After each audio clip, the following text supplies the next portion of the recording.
Olá, amigos. Vamos continuar então o nosso assunto de oração subordinada, né? Longo, você já está percebendo que é um assunto muito longo, né?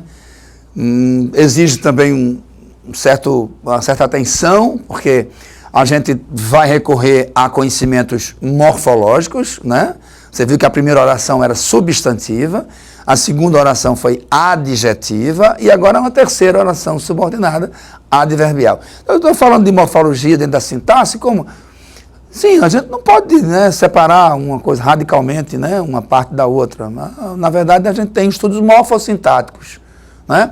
Você está estudando morfologia, classe de palavras, tá pensando nas funções sintáticas que aquela palavra exerce, né? Está estudando a sintaxe, está pensando na classe gramatical daquela palavra que você está estudando a função. Quer dizer, então, os assuntos se interligam, né? Claro que a gente, quando está estudando, foca muito só na morfologia ou foca na sintaxe, mas não se esqueçam de que uma entra em auxílio da outra, elas se colaboram, se ajuntam, elas se completam, né? Bom, então agora vamos ver o que é um advérbio. Advérbio é uma circunstância, né? O advérbio, olha o nome, advérbio, que está junto, ligado ao verbo, modifica o verbo, né? Que está adverbial, que está ligado ao verbo, que está atribuindo ao verbo uma circunstância, tá certo? A gente podia dizer, só para lembrar a nossa última aula de oração adjetiva, o adjetivo está para o substantivo, certo? O adjetivo dá uma característica ao substantivo. E o advérbio? O advérbio dá uma circunstância ao verbo. Então, eu posso fazer essa proporçãozinha aí? Fácil de você entender.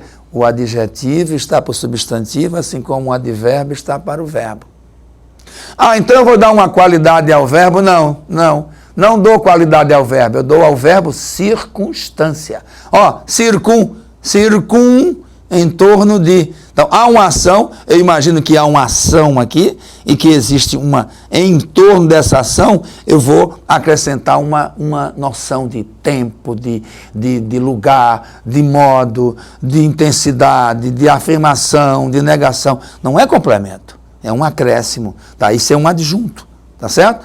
A verbo, eu não dou qualidade. Mas eu conheço um adjetivo que se liga ao verbo. Ele deixou de ser adjetivo. Ele era adjetivo, tá certo? E passou a ser advérbio. Ele é adjetivo quando está ligado ao nome, quer dizer, ao substantivo. Se ele se liga agora a um verbo, se eu digo assim, momento, substantivo, momento. Momento é substantivo, hein? Momento certo.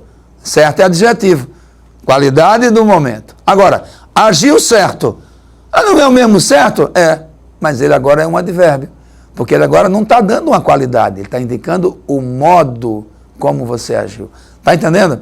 A questão da circunstância, quer dizer, a circunstância, ela está se referindo ao verbo, não como complemento, mas como um acréscimo. Tá certo? Então é isso que a gente quer que você entenda bem agora, a partir dos nossos exemplos. Tá certo? Nós vamos transformar um advérbio em uma oração. Aquele mesmo esquema. Mas eu posso colocar um advérbio? Sim, eu quero uma linguagem objetiva, direta, concisa. Estou aqui na minha redação. Uma linguagem bem concisa, então usa um advérbio. Tá certo? Não, eu quero fazer uma forma mais analítica, eu quero tornar o texto mais claro. Então, meu período passará a ser composto. Eu vou ter uma oração aqui, né? E uma outra que atribua uma ideia de tempo, uma ideia de concessão, uma ideia, tá certo? Das orações subordinadas, essa é que vai exigir de você mais atenção à interpretação do texto. Tá certo? É claro que depois que você interpretar o texto, vai perceber que é uma ideia de tempo, quem indica tempo é advérbio, aí você classifica sintaticamente, é claro. Mas primeiro você recorre à compreensão, à interpretação do texto, tá certo? Vamos comprovar isso aqui agora? Vou mostrar a você bem aqui no quadrinho. Veja bem. Você tem uma oração que é principal, como eu já disse a vocês, é aquela que tem a informação principal, o núcleo, aquilo que você efetivamente quer dizer, né? E você tem uma segunda, secundária, que vai atribuir uma circunstância. Então, a oração adverbial exprime uma circunstância, né, que ocorre nesse processo verbal, claro, da oração principal, tá certo? E que circunstância é essa? Ela vai dar uma ideia, atenção para isso, minha gente, ela vai dar uma noção, uma ideia de causa, uma ideia de consequência, uma ideia de comparação, uma ideia, e por aí vai, tá certo? São 9. Vamos ver agora a primeira, causa. Eu recomendo que você agora recorra ao capítulo da gramática que explica o que é uma conjunção. A classe gramatical das conjunções, tá certo? Recorra lá. Conjunção subordinativa. As conjunções subordinativas, tá certo? Que indicam causa. Por quê? Pois, como, pois que, já que, visto que. Agora, não se esqueçam de que essas conjunções devem ser caracterizadas pelo sentido dentro de um texto. Aqui, por exemplo, observe que essa primeira oração aqui, ó, como estava doente, é a subordinada. Que elemento eu tenho aqui que garante isso? Porque a segunda não tem conectivo, tá vendo? Ó, onde é que está o conector? Ó o conector aqui, como. Esse como é a conjunção, tá aqui, ó, a conjunção que indica a causa. Às vezes a gente recorre a uma dicasinha muito boa que a gente dá para um aluno, quase, isso, pessoal, não é exato, isso não é, você não vai dizer todas as vezes agora isso, eu não vou errar nunca, não, você pode se enganar, claro, mas uma dica boa aqui era para você perceber que o como no início da oração quase sempre dá uma ideia de causa, né? Ó, não foi a aula, é a minha informação principal. É o que você chama de oração, né, principal. Por quê? Porque ele não foi à aula. É o que eu queria dizer. A intenção principal minha, onde é que está o foco da minha informação? Ele não foi à aula. O oculto, o sujeito aí, né, tá oculto.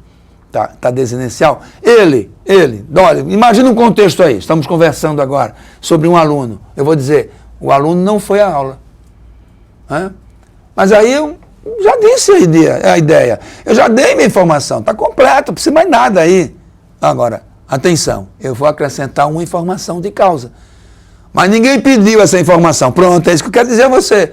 Essa oração teria vida própria só com o aluno não foi à aula. O professor não foi à aula. Tá vendo? A ideia está completa. Agora, eu quero acrescentar a causa da falta dele, né? Não foi à aula, porque, olha, esse como agora é igual a porquê. Aqui o porquê, causal. Olha o como, no início do período, indica causa. Tá certo? Se eu fosse inverter essa oração, começar pela principal seria, não foi à aula porque estava doente. Note que a intenção do como estava doente, a intenção é atribuir à primeira oração, ao verbo da primeira oração, uma ideia de causa. Tá certo? Uma noção de causa.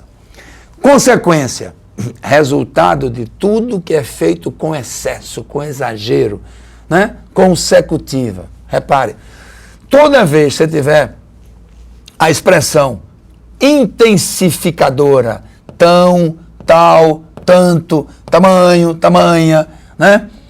Implícita, às vezes pode estar implícita, pode estar subentendida, e depois você tiver um que, esse que vai ser a consequência, né? Estudou tanto, ó a sua intenção, leva para o exagero leva a uma consequência, né? Correu tanto que cansou. Cansou é o quê? A consequência do exagero. Então essa é a dica que eu dou a você, para você identificar uma oração consecutiva. Estava tão doente que não foi à aula. Tá vendo? Aí você percebe que a consequência é invertendo da causa. Causa e consequência. Olha a relação causa-consequência. Olha aí, a coesão aqui, pessoal, do que, o que está fazendo aqui um ligamento, tá certo? Atribuindo ao período uma noção de consequência. Estava tão doente que a consequência, que o resultado, tá certo? Não foi aula. Entendeu? Então, a relação do tão com o que aqui caracteriza, portanto, essa dupla aí, né, formaliza o que chamamos de consequência. Portanto, oração consecutiva. O que é uma concessão? Uma concessão é um fato contrário, adverso, adverso, algo que não está previsto, quer dizer, algo que não é comum, uma exceção. Gosto muito de dizer que as orações concessivas, elas, na verdade, indicam uma concessão. Quer dizer, aquilo não acontece com normalidade, não é uma coisa comum, tá certo? Ainda que estivesse doente. O que é normal? Bom, qual é o normal? A pessoa está doente, né, fica mal-humorado, fica cansado, dói aqui, dói ali, tal, isso vai desgastando, vai irritando, você fica... Né, não é um clima, não é uma situação adequada para ir à aula.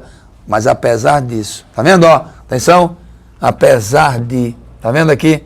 Apesar de, ainda que, mesmo que estivesse doente, conquanto estivesse doente, por mais que estivesse doente. Quer dizer, qualquer conjunção dessa aqui, umas, claro que melhor do que a outra, né? Embora estivesse doente. Qual é a intenção de quem fala assim? A intenção, a pessoa quer dizer, não é normal a pessoa ir para a aula doente. Não é normal a pessoa estar na sala de aula doente. Mas assim ele foi. Tá vendo? Vem comigo aqui, eu quero chamar bem a atenção. As concessivas caem muito em provas de vestibulares, de um modo geral, que a Enem já explorou isso também. E o que interessa aí é o seguinte, às vezes eles não estão preocupados com, sabe, a questão do nome da oração.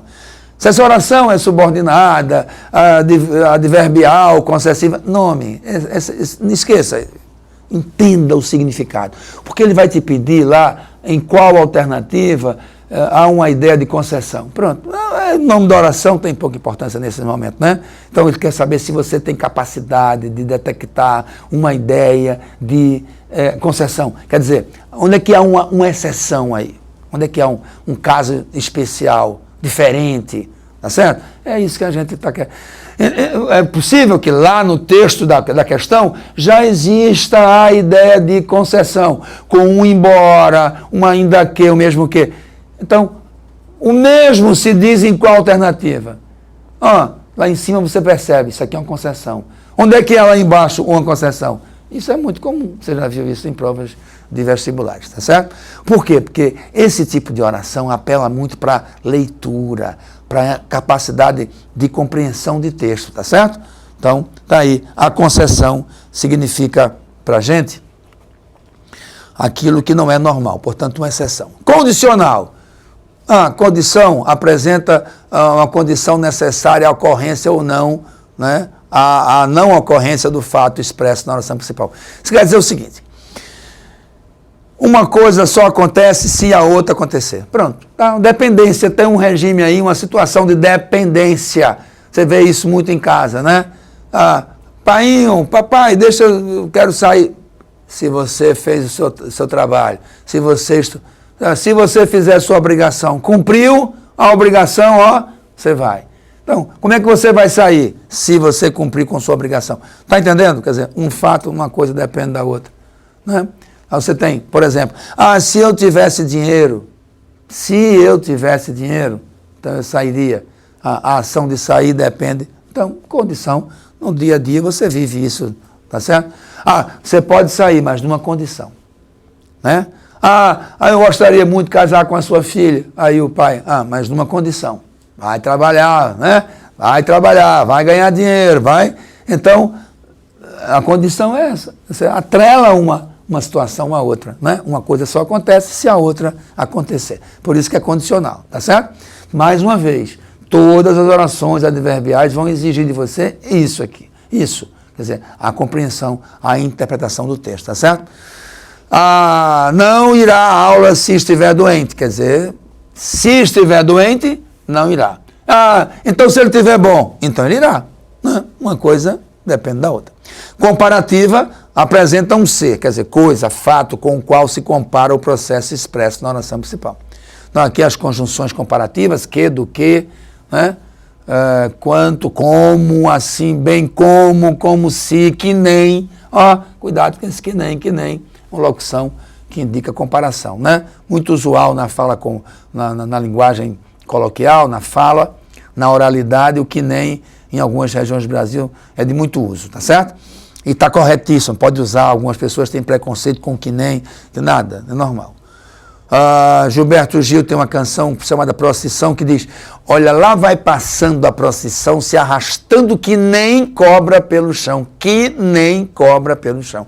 Comparativo, né? Como aí nosso exemplo, e a escola como um boi ao matadouro. Eu queria chamar a atenção de vocês para esse elemento que está aqui entre parênteses, né? É que é o seguinte, quando você faz uma comparação, quase sempre, eu diria até que na maioria das vezes, o segundo verbo da oração subordinada vem oculto, quer dizer, ia à escola como um boi ao matadouro, quer dizer, como um boi, não é preciso repetir o verbo ir. Já disse aqui, ó, ele ia à escola. Como é que ele ia para a escola? Compara a ida dele. O que é que você entendeu aí? Qual a intenção de quem diz essa frase? Que a pessoa não gostava de estudar, que a pessoa não se identificava com a escola, que a pessoa não gostava daquela escola. Então, ela ia para a escola como um boi. Como é que um boi vai a um matadouro, né? Forçado, chorando, né? Contra a vontade, claro. Então, da mesma maneira que ele ia para a escola. Claro que às vezes a comparação pode ser uma hipérbole, né? Aí um certo exagero, não é? Mas vai depender de cada situação. Cada situação é uma situação que você vai sentir a necessidade de fazer o exagero ou não fazer o exagero. Então, ali a escola como um boi ao matador. Observe que o segundo verbo que eu mostrei aqui quase sempre está oculto. Ela é linda como uma flor. Você entende que ela é linda como uma flor? É linda. Tá certo? Então é isso que a gente chama de oração comparativa. Muito cuidado, porque o verbo dela está sempre subentendido, sempre oculto. Tá ok? Conformativa, apresenta um fato de acordo com o que se exprime na principal. Ó, apresenta um fato de acordo. Tá certo? Ele foi à escola. É a oração principal. É a informação principal. É aquilo que eu quero dizer. Efetivamente o que eu quero dizer. Conforme disse, de acordo com. Tá vendo? Conforme. Não é uma comparação. Não confundam a 6 com a 5. Tá certo? Quer dizer, na 5 eu pego características de um e aproximo de características do outro. Tá certo? Você é linda como uma flor, você tem beleza que tem a flor, você tem traços da flor, você é suave como a flor, você é delicada. Então, a flor é delicada, você é delicada. A flor é suave, você é suave. A flor é perfumada, você é perfumada. A flor, enfim, o que é a flor? Quais as características da flor? Eu comparo com as suas, tá certo? Aqui não. Aqui uma coisa agiu conforme. O professor passou uma tarefa para o aluno, orientou o aluno, a turma, disse: olha, a tarefa eu quero assim, assim, assim. A pesquisa vai ser assim, assim. Os alunos fizeram conforme ele mandou. De conformidade, tá entendendo? Por isso, como, conforme, segundo, consoante, tá vendo? Os alunos fizeram a pesquisa consoante orientações do professor. Então, consoante e conforme significa conformidade. Algo acontece de conformidade, de acordo com o outro, tá certo? Pode parecer uma comparação, mas não é. Cuidado. Vamos lá. Final. Final está dizendo já, né? Fim. Fim. Com que fim você? Não é final de acabar, não. Não é final. Apresenta finalidade. Tudo que você faz não tem um fim? Você está conosco aqui, está aprendendo, se preparando, né? Está crescendo aí intelectualmente, você está amadurecendo seus conhecimentos. Com que finalidade? Com que objetivo? Então, eu estou na fórmula do sucesso porque eu quero passar no Enem. Observe que você tem aí uma finalidade. Essa aí é a finalidade. Qual é? Estudo para passar no Enem. Estudo a fim de passar no Enem. Tá certo? A fim de que eu possa passar no Enem. Isso é finalidade, tá vendo? Finalidade quer dizer fim, objetivo. Com que objetivo você está estudando? O meu objetivo é passar, meu objetivo é crescer, meu objetivo é ser grande, meu objetivo é vencer na vida. Então você tem um objetivo, essa é a sua finalidade, tá certo? Ele ia à escola com a finalidade de aprender. Então, qual era o objetivo dele? Aprender. Então é o fim, né? Com que fim? Com que finalidade? Ok? Por isso que é oração final, certo? Proporcional, o nome, né? Agora já ficou fácil, agora não tem mais muito que explicar a você. Você vai para o nome, você vai sentir, né? À medida que, à proporção que, ao passo que. São situações proporcionais. Uma coisa acontece de proporção com a outra, tá certo? Você estuda, aprende. Estuda mais, aprende mais. Estuda mais, aprende mais. Quer dizer, esse processo de proporção, proporcionalidade. Algo acontece em proporção, apresenta um fato que ocorre numa relação direta. Também é inversa. É bom chamar isso, né? Essa atenção, chamar a atenção para isso aí. A proporção também pode ser inversa, né? A proporção que ele estudava aprendia menos, né? Parece uma brincadeira isso, mas pode acontecer, quer dizer, quanto mais ele se esmerava lá quanto mais ele se dedicava aos estudos, mais complicava a cabeça dele, mais difícil ficava, né? Tem assunto que é assim, quanto mais eu leio, menos entendo, ó. Ao contrário, né? Inversamente proporcional. Como também pode ser uma relação direta, estuda, aprende.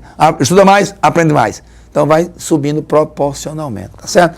Quanto mais ia à escola, mais aprendia. Relação direta. Relação é direta. Ia à escola, aprendia. Outro dia, ia de novo, aprendia mais. Então há uma proporção aí. Pode acontecer com alguém, ir à escola, quanto mais estuda, menos pode, sei lá, que situação isso vai acontecer. Mas é possível, né? É possível. Então, relação inversa, inversamente proporcional, é mais rara de a gente encontrar exemplos, né? Melhor ir para o lado positivo aqui da informação, né? Quanto mais ia à escola, mais aprendia. Quanto mais ele acessava a forma do sucesso, mais aprendia. Relação, então, proporção direta, tá certo? E, para finalizar, temporal, tem nem que explicar muito a você, né? Indicando tempo, quando é a conjunção mais usual, antes que, né? Vou embora antes que chova, tu quer o que é? O tempo que a chuva vai chegar. Então eu vou neste tempo agora, porque eu não vou esperar pelo outro tempo. Note que aí o foco está no tempo, né? Até que, logo que, sempre que. Assim que eu cheguei, ele saiu. Quer dizer, ele saiu no tempo em que eu cheguei. Veja que o foco aí é no tempo, né? Ele foi à escola, ainda é a informação principal, né? Quando eram 7 horas. Quer dizer, eu estou atribuindo à primeira oração uma noção temporal. Quando eram 7 horas. Tá certo? Logo que cheguei, notei algo estranho. E eu notei algo estranho quando? Quando cheguei. Logo que cheguei, tá certo? Bom, este é a nossa finalização. Estamos agora concluindo nossas orações subordinadas, tá certo? Eu espero que você tenha, lógico, né, compreendido toda a nossa explicação, mas também eu espero que você aprofunde isso no dia a dia, né? Observe as escolhas linguísticas que você faz na hora de você falar, né? Procure raciocinar e questionar-se quanto a essa linguagem, essas suas escolhas que você faz durante o dia, os conectivos, o período simples, não, é o período composto. Eu tenho essas opções, a sintaxe me dá essa dinâmica, né, de raciocínio, ajuda que eu produza mais meu texto. Estudar sintaxe significa aprofundar a sua capacidade de produzir texto, tá certo? Então, peço a você que no dia a dia observe o adjetivo, veja a diferença para o advérbio, para o substantivo, as funções que eles exercem dentro do texto, no seu próprio texto, você quando está escrevendo, no texto alheio, e aí é a melhor maneira de você estudar a análise sintática, tá certo? Com isso, então, encerramos. A primeira foi a oração substantiva, a segunda, oração adjetiva, e agora concluímos com a oração adverbial. As 3 orações subordinadas, tá certo? Próxima aula estudaremos oração coordenada. Até lá.